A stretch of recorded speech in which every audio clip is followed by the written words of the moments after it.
జీవితంలో 4 భాగాల విషయం. ముందు మనకు మబ్బు కావాలి, మేఘం కావాలి. శ్రీ మహావిష్ణువు పాలసముద్రంలో పైన ఆవరించినటువంటి మేఘమే కావాలి. భగవత్ సన్నిధిలో ఉండే మేఘమే కావాలి. మన మనస్సు, మన ఆలోచన. నేను ఒక మబ్బుతోనకాను వినిర్మల వినీల విశాల నభమ్మురంటే దాన్ని వినీలమైన విశాలమైన ఆకాశమంత ఎత్తులో ఉన్నాను. మన ఆలోచనలు ఆకాశమంత ఎత్తులో ఉండాలి. ఉన్నతంగా ఆలోచించాలి. మన కులం, మన ప్రాంతం అని ఆలోచిస్తున్నామంటే బాగా సంకుచితం అయిపోతున్నాం అన్నమాట. ఇంకా అక్కడి నుంచి ఇంకా మన కుటుంబం, ఇంకా చివరికి నేనే, ఆ కుటుంబంలో కూడా నేనే.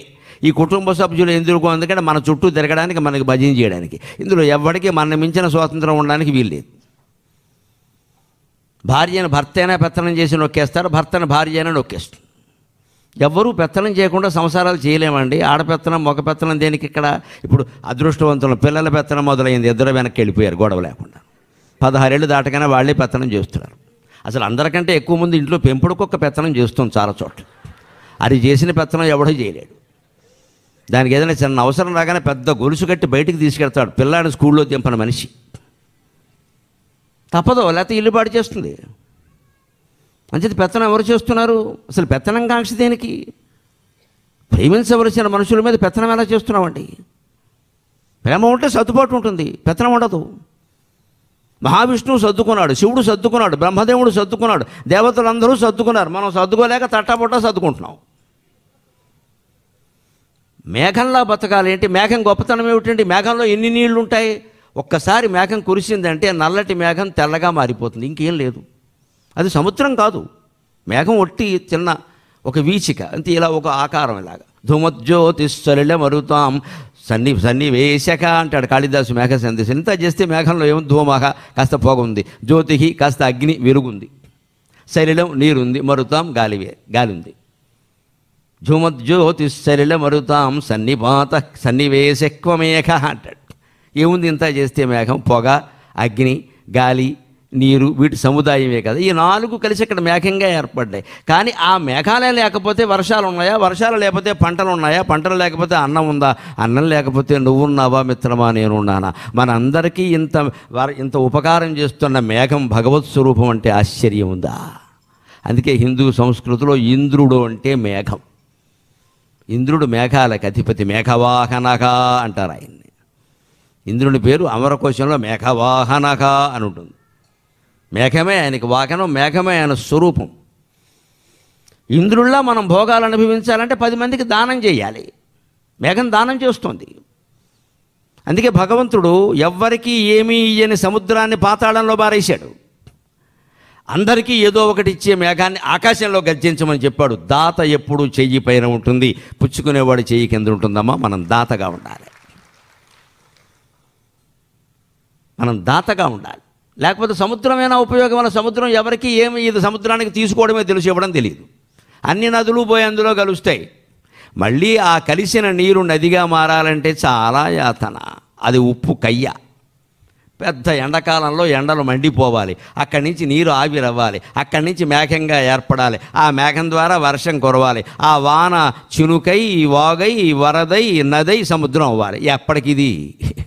ఎప్పటికిది ఆ నదిలాగే ఉండి సముద్రంలో కలవకుండా ఉంటే ఎప్పటికీ మంచినీళ్ళు అందించేది కదా. పిచ్చి నది సముద్రం వైపు సాగిపోయింది. సముద్రం మొత్తం మింగేసింది.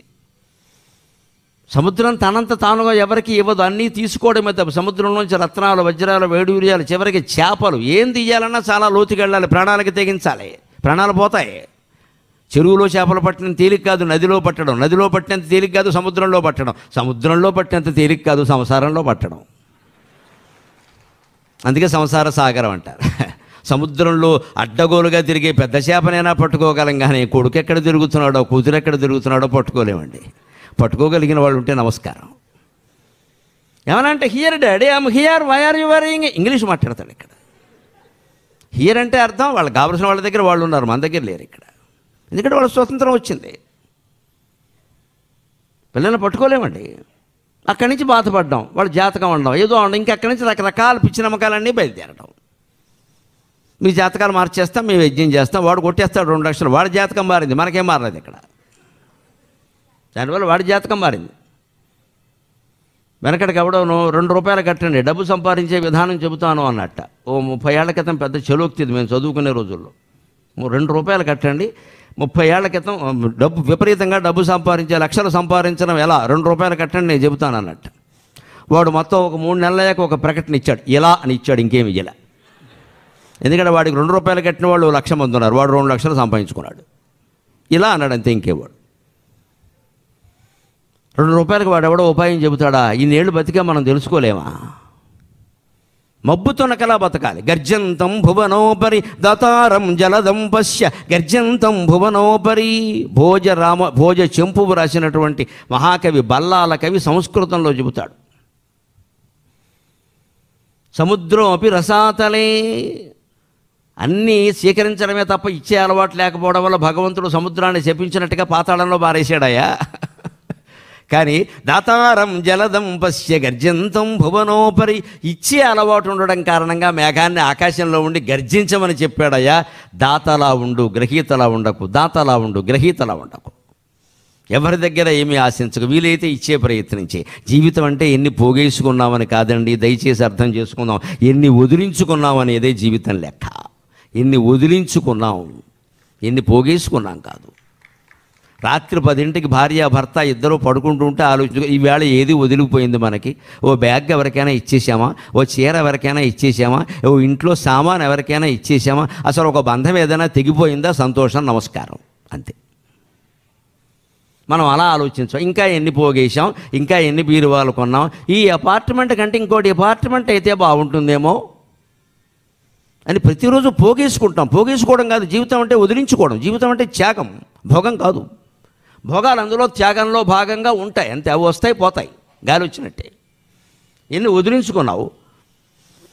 ఎంతమందితో అనుబంధాలు తగ్గించుకున్నావు? అంటే మనం మృత్యువుకి సిద్ధంగా ఉన్నాం. కనీసం 60 ఏళ్ళు దాటాకైనా ఈ పని చేయాలి. 20 ఏళ్ళ వాడు చేయకపోతే నేను అన్నాను, 60 కాదు, 70 కాదు, 80 కాదు, ఇంకా నాకు ఒక గోల్ ఉందండి. ఈ గోల మానయ్య గోల్ ఉంటుంది తర్వాత. ముందు గోల్ ఎక్కువైంది ఇక్కడ. గోల్ ఏటా గోలు? గాడిదగుడ్డు గోలు. పెద్ద గోల్ ఉంది. 70 ఏళ్ళు దాటే గోల్ ఏమిటండి? ఆత్మజ్ఞానం పొందడం, మోక్షం పొందడం తప్ప. అప్పటికి జీవితం అర్థం కాదు. ఇంకా ఏదో గోల్, నువ్వు గోల్ఫ్ ఆడు, గోల్ తెలుస్తుంది అక్కడ. గోల్ఫ్ కోర్టులోకి వెళ్ళి ఇంకా ఏదో పెట్టుకోవడం, తాపత్రయపడడం, 10 మందిలో పేరు, కీర్తి, డబ్బు ఆశించడం. వాళ్ళందరూ ఏటండి ముసలాయనకి గోల అనడం, ఇంటికి వచ్చి ఏడుస్తూ కూర్చోవడం. అప్పుడు ఆవిడ ఉంటుంది, ఆవిడ ముసలావిడే కదా, నేను ఎప్పుడో చెప్పాను ఇంట్లో కూర్చోమని, వింటేగా అంటుంది ఆవిడ. అనవసరంగా పోతావు అదని ఇదని, బొంబాయి అంతా తిరుగుతావు ఊరికే. పైగా ట్రాఫిక్ జామ్ విపరీతం. బొంబాయిలో ఎక్కడైనా 5 నిమిషాలు అన్నారంటే అర్థం 5 గంటలని అర్థం. మాకు ఈ 3 రోజుల్లో అర్థమైంది అది. ఆడువారి మాటలకు అర్థాలు వేరులే అంటారు. లేదమ్మా, ఆడవాళ్ళ మాట బాగానే ఉంటుంది, బొంబాయి మాటలకు అర్థాలు వేరులే. పక్కిల్లే అన్నారు అంటే హైదరాబాద్ అని అర్థం, అంతే. 3 రోజులు మొత్తం తిరగడమే సరిపోయే. తిరిగిన ఆయాసం తీర్చుకుందుకు ఇటు పడుకోవడమే సరిపోయి, ఇంకేం లేదు. ఇంత తిరుగుతున్నారు కదా, తిరిగి ఏం పొందుతున్నారో ఆలోచించండి. ఒక మబ్బు తునకలా మిగలగలిగారా? నేను ఒక పూల మొక్కను వినిర్మల భావ సుగంధ మధ్యదన్.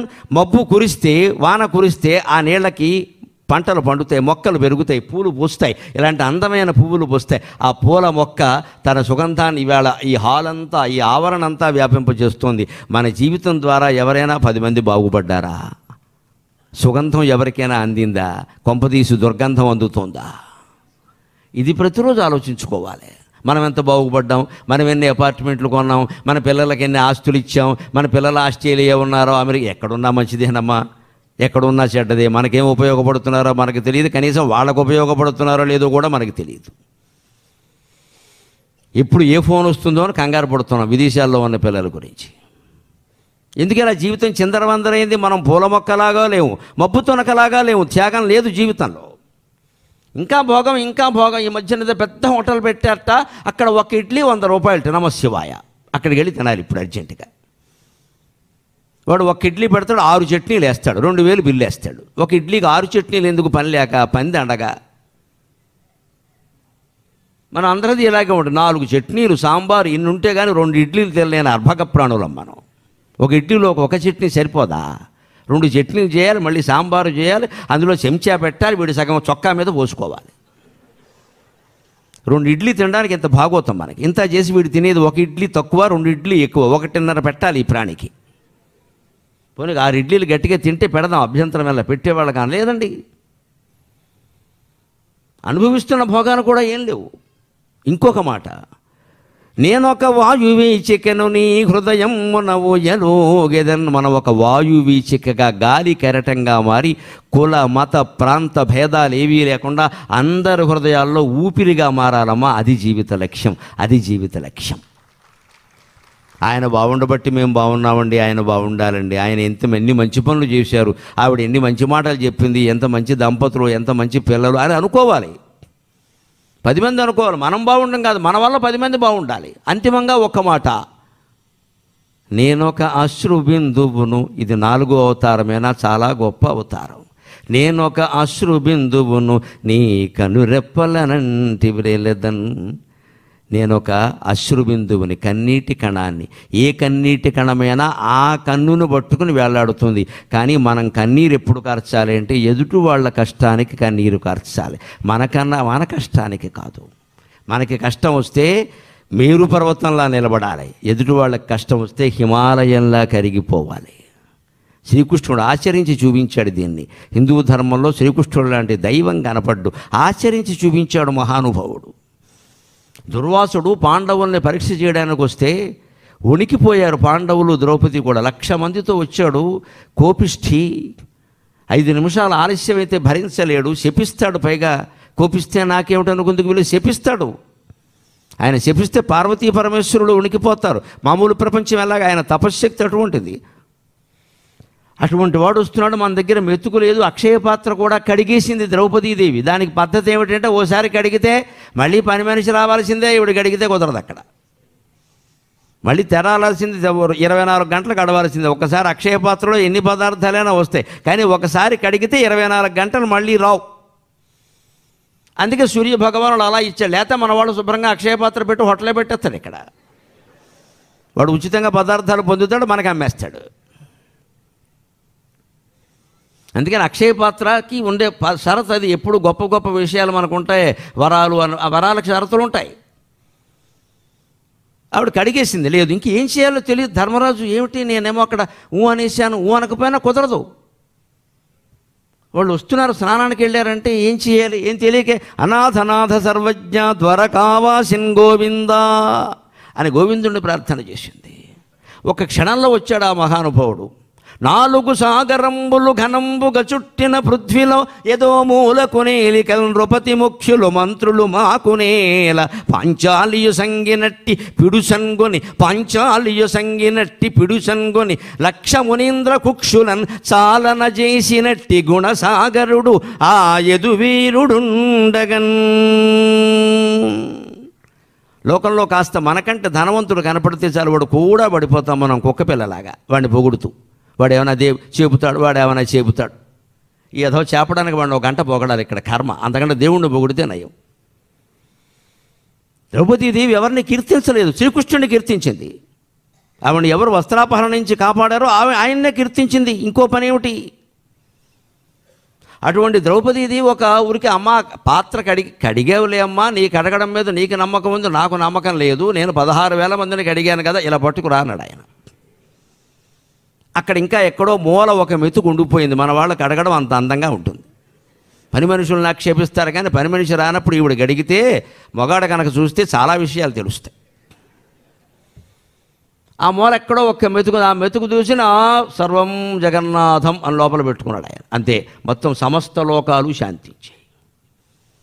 అటువంటి భగవంతుడిని నమ్ముకుందామా, పనికిమాలిన మేళాన్ని నమ్ముకుందామా? ఆలోచింతురుగాక మేరలో.